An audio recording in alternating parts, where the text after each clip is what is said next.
Hi, I'm Grace Misek, and today I'm going to be answering the following questions. How I've impacted my community in a positive way and a time where I've lifted someone going through a hard time.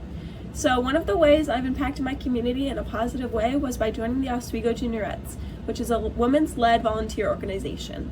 So some of the things we did was we hosted donations for the women's homeless shelter, and we would gather products such as menstrual products, blankets, clothing, anything kind of in that genre. And then we also volunteer at events around my town. So one of the things we did this year was we volunteered at the Christmas walk, and I was stationed in the photographer's building as one of Santa's helpers. And just if the photographer needed anything, I was there to assist them, such as settling the kids down, helping position them for the photo, helping with the line outside, and yeah. Another thing that I did around Christmas time was I worked at one of the local businesses in my downtown, and every time someone made a purchase, I would ask if it was a gift, and if it was, then I would ask them if they wanted it wrapped just to save them some time and bring some more holiday spirit.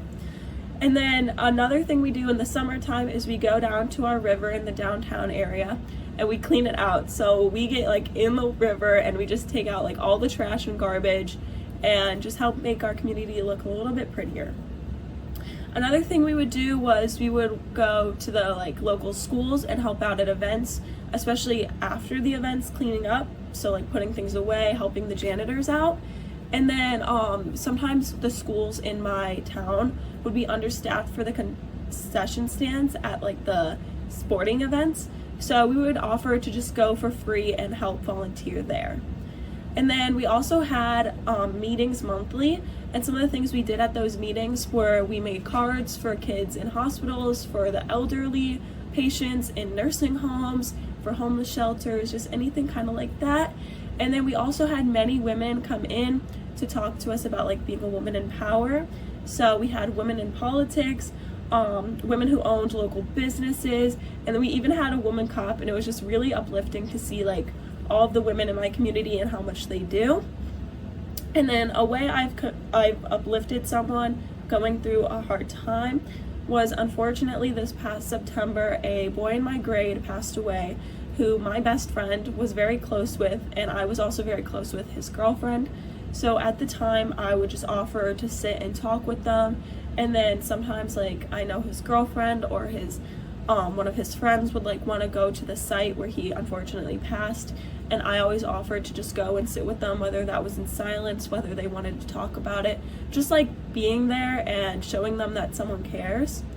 And then I also assisted in raising money and spreading awareness for the scholarship his parents were planning on having in his name, which we raised, I believe, around $54,000. So there were about 10 recipients this year, and then it'll continue to the next year. And then I just offered to bring anyone struggling, anything that they needed, especially food, just anything to comfort them, even though that's not the solution, but just to make them feel better. And then his family did live in my neighborhood, so something my neighborhood did was we had a food train, which every night somebody in my neighborhood would cook a different meal and then bring it to the family, which my family did participate in. So yeah, overall, the community just was a big thing at that time, and I just wanted to help everyone who was going through it. So yeah, that's about it.